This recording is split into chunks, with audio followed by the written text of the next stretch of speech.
Welcome to Wrestling News and Opinions reaction to SummerSlam 2015, August 23rd, from the Barclay Center in Brooklyn, New York.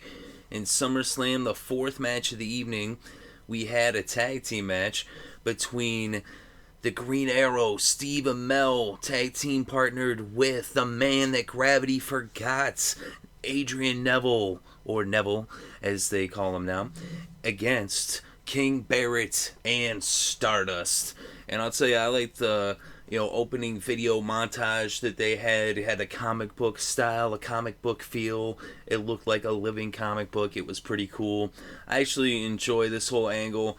I know a lot of people like to poo-poo on friggin' Stardust or whatever. I actually like this. I think he's actually pretty good in this role as being like the villain, and I've enjoyed this. I like Arrow. It's a show that I watch with my bro. He actually is a big fan. He turned me on to the show. He introduced me to it.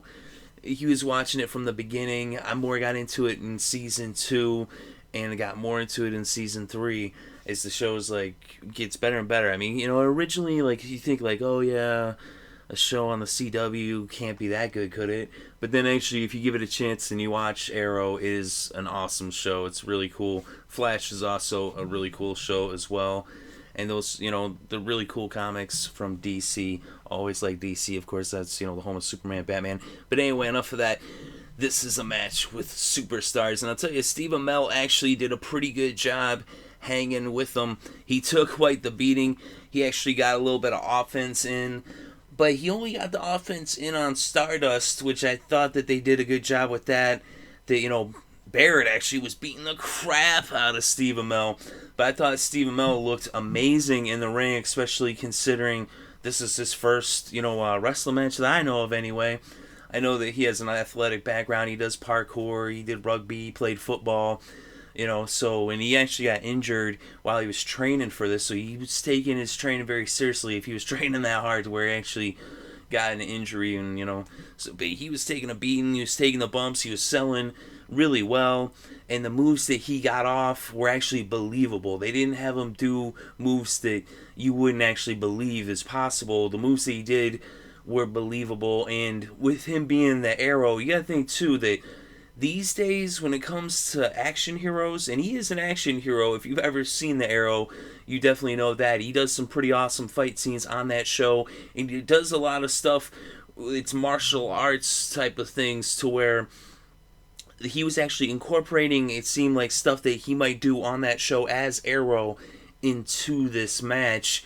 Was the offense that he did get in on Stardust. He had, he did an enziguri, he had a hip toss. That's not like some crazy move, it's a hip toss, And then the thing that was really crazy is when he went to the top rope and he came flying off the top rope. But that's some, to me, it fits along with his character on the Arrow and with his athletic background. That was the only time he actually ever got any offense in on Barrett. So every other move was strictly on Stardust, which, Stardust, the characters kind of looked at like somewhat of a joke. So for wrestling purists that might have been upset to see someone who's not a professional wrestler, who's, a star from television, to be in the ring and getting some offense in, I know that that's kind of a taboo thing and might have upset some people, but I thought that the way they handled it, I thought they handled it right. And I thought that the offense he did get on Stardust was believable. I thought he also sold a lot and took a heck of a beating. So it wasn't like he just came in and got some offense in and took nothing, didn't take a beating. He took a beating. He's sore, I'm guessing, waking up, Monday morning. As you're probably listening to this on Monday or later in the week. Yeah, you can be listening to this, who knows, weeks, months, maybe after SummerSlam. But he's not going to be hurting for that long. But I'll bet he's sore for a few days for sure after the bumps that he took during this match. And then, of course, it all culminated with Neville going to the top and hitting the Red Arrow. And he got the pin and the win.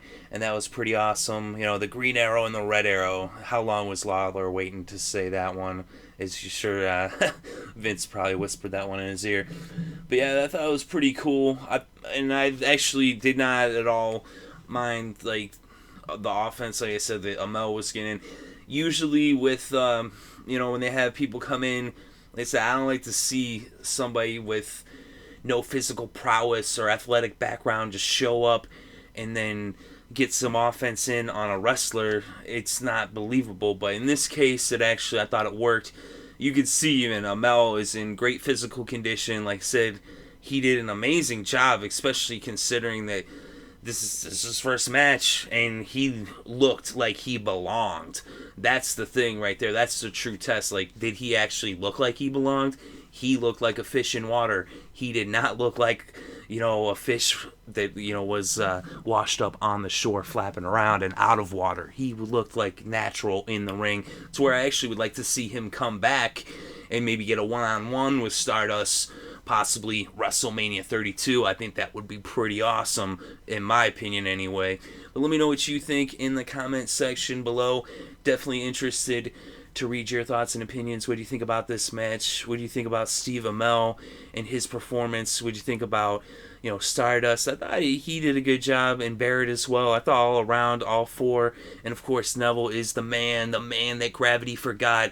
That red arrow is amazing. It was definitely spectacular, and it was awesome to see him do that at SummerSlam to get the pin and the win, the 1, 2, 3. But let me know, like I said, what you think in the comments section. Definitely interested to read your thoughts and opinions. Thank you very much for listening. It is appreciated.